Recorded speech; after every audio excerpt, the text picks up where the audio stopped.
Hey, what's up, everybody? It's me, the home cook hero, back with a new easy recipe for y'all. Y'all know I always drop videos every single week, so don't be surprised.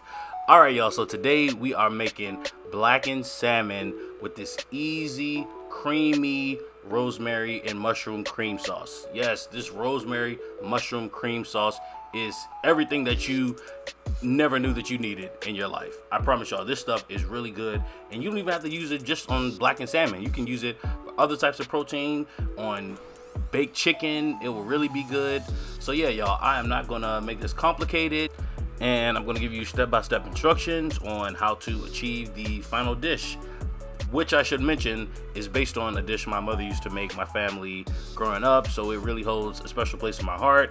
I kind of tweak the ingredients a little bit more just to make them, just to elevate the flavors a little bit more. But y'all, with that said, I'm done talking right here. Well, not really, but let's get into the video. Alright, y'all, so I did show y'all me cutting the salmon and skinning it and all of that. But yeah, if you have a large salmon fillet with skin on it, just make sure you skin it if you want to, and just cut it into manageable portions. So after that, I made sure it was completely pat dry, and then I seasoned it with some Cajun seasoning, a little bit of fresh cracked black pepper, which y'all know I love, and then lastly I put some smoked paprika on it as well. And if you use regular paprika, it really won't have any kind of taste at all, so that's why I use the smoked paprika, just to give it a little something. I mean, you're putting it on there, so it might as well have some kind of taste. And also the smoked paprika also helps to give it that blackened color and gives it a little bit of color. And as y'all saw, I just made sure I rubbed the seasoning in on that side, and then I also kind of like flipped the salmon like on its side, and to make sure that the seasonings from the cutting board kind of got on all the sides as well. Then after that, I just did the same thing to the other side, made sure that all of the sides were nice and seasoned. Then I went to my cast iron skillet that I had heating up on about medium heat. I went in with about a tablespoon or 2 tablespoons of olive oil, and I then gently placed the salmon, what would be the top side, down first in the pan, because I'm only going to flip the salmon one time really, and so I want to put the top side or the presentation side down first so that can get a nice sear and I can really control that sear, and then flip it over and then do the bottom side, which is where the skin was. So yeah, so that's kind of how I placed the salmon in. I let it sit in the pan for about 2 minutes. I didn't really want to keep it in there for too long because I don't want to have any dry salmon. We don't want that. And now look, y'all, look at that color, look at that crust that we've started to build on top of the salmon. And like I said, this is going to be the presentation side that you see when I flip it over, and look at how nice and blackened that looks, and the color is just everything that we wanted. And so after I flipped it over for that first time, or the first and only time, I'm letting it cook on this other side for another 2 minutes, 2 to 3 minutes. Towards the end, when it's almost finished cooking, I'm gonna baste it with some butter, as you see me dropping it in now, and some rosemary. I know in my last video, which I'll link above, I basically did the same kind of salmon dish, but I made like a thyme butter. This one actually is a little bit better in my opinion. After tasting it, the rosemary just really does something special to the salmon. I don't know what it is, but I think I might start using rosemary for a while, because rosemary really did, you know, what it's supposed to do. So yeah, right now, y'all seen me do this countless times before, but I'm just basting the salmon with that garlic and rosemary infused butter. And I promise y'all, like I said, I know y'all seen me do this before, but using this rosemary, the rosemary definitely added something different, something, I don't know, a real depth of flavor that a lot of times thyme and other herbs really doesn't bring. So yeah, definitely try it with this rosemary, and you'll see in a little bit how I kind of carry over that rosemary flavor into the mushroom cream sauce, and I promise y'all, this stuff really tasted amazing.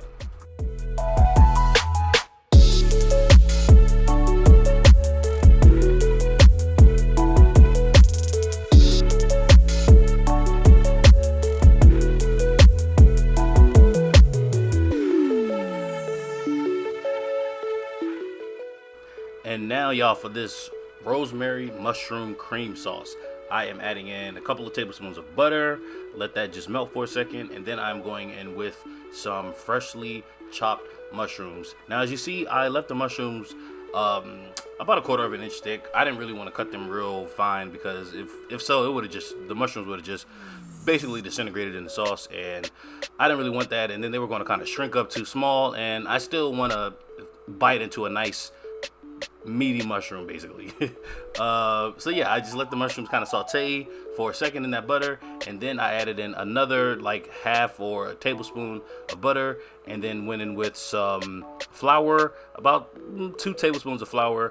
And to do this, we're basically kind of like starting the thickening of the sauce, essentially the cream sauce. And the the butter and the flour are going to kind of like combine together, and as you see, it's going to start making everything kind of thick. I know it looks a little crazy now, the flour looks a little choppy and a little kind of like clunky and all of that, but I promise you it's going to turn out right. So right here I'm adding in about a quarter of a teaspoon of this Better Than Bouillon garlic base, and that is going to really impart a lot of deep garlic flavor into this mushroom cream sauce, and it's going to really give it that real deep kind of like all day slow simmered sauce. So to the garlic base and to the butter and mushrooms, I'm adding in about a quarter of a cup of water. I use warm water just because, I don't know, that's just how I was brought up when like making smothered whatever, smothered pork chops, smothered turkey wings, smothered chicken, whatever. You want to just kind of like use warm water, because if you use cool water, it'll just make things a little bit harder to kind of come together. When the water is already warm, it just makes it makes it easier for the flour and the butter and all of that to dissolve into the water, as you see. And right there, the sauce is starting to come together. It's getting nice and silky, and it's really starting to look like an actual real sauce and not just a whole lot of random things put in the pan together.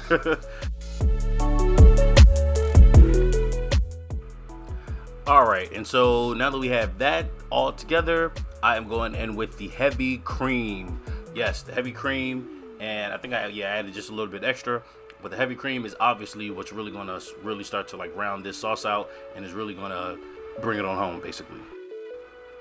So I'm just seasoning up the sauce a little bit. I'm adding in a little bit of fresh cracked black pepper. As you see, I added in the rosemary because this is a rosemary and mushroom cream sauce, right? So you need the rosemary up in there.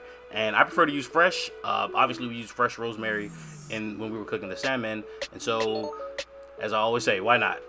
Why not use fresh rosemary in the sauce? So I'm adding in the fresh rosemary, and this sauce actually is, or this whole dish honestly, is kind of like a play or a grown-up, if you will, version of this dish my mom used to make the family when we were younger. She used canned salmon and the Campbell's cream and mushroom soup, and she put all of that in the pan with some water and all of that, and with some celery and some other stuff I can't remember, but that was kind of like, she cooked it all together in a pan, and that was a meal for us with some rice or something like that.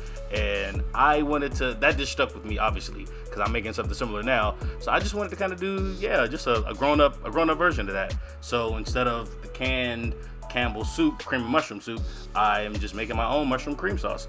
So I, as you saw, added in a little bit of that Cajun seasoning to kind of carry over the flavors as well, cooked it a little bit longer, and now I added in some fresh Parmesan cheese. If you have fresh grated, that's the best, because you really just can't match that. You really just can't match that flavor. But if you don't have fresh grated, that's also fine. So I just finished simmering it on the stove for another minute or so, and now y'all, we are ready to plate. As you see, I'm plating this stuff up. I put the salmon on there. The salmon is perfect, and I'm adding in that mushroom cream sauce with the rosemary, and I'm trying to work on my plating. As y'all see, it's kind of a struggle sometimes, but this is just like a little behind the scenes kind of look at how I'm trying to figure out how to plate this stuff up there for y'all. But y'all, that is pretty much it. I then finished it off with a little bit of dry parsley. I didn't have any fresh parsley this time, so I finished it off with a little dry parsley just to make it look nice for the camera and for the pictures for Instagram. If you're not following my Instagram, please do so. It is Home Cook Hero. Definitely follow me there. I'll be posting previews of recipes that I'm kind of developing, new recipe drops on the YouTube channel. So yeah, definitely follow me on Instagram if you're not already. So yeah, back to the dish. After the parsley I put on there, I also just grated a little bit more Parmesan cheese on the top, just so you know that there's parm in the mushroom cream sauce. And that's pretty much y'all how I finish off the dish. That's all I have for y'all, as y'all know I always say.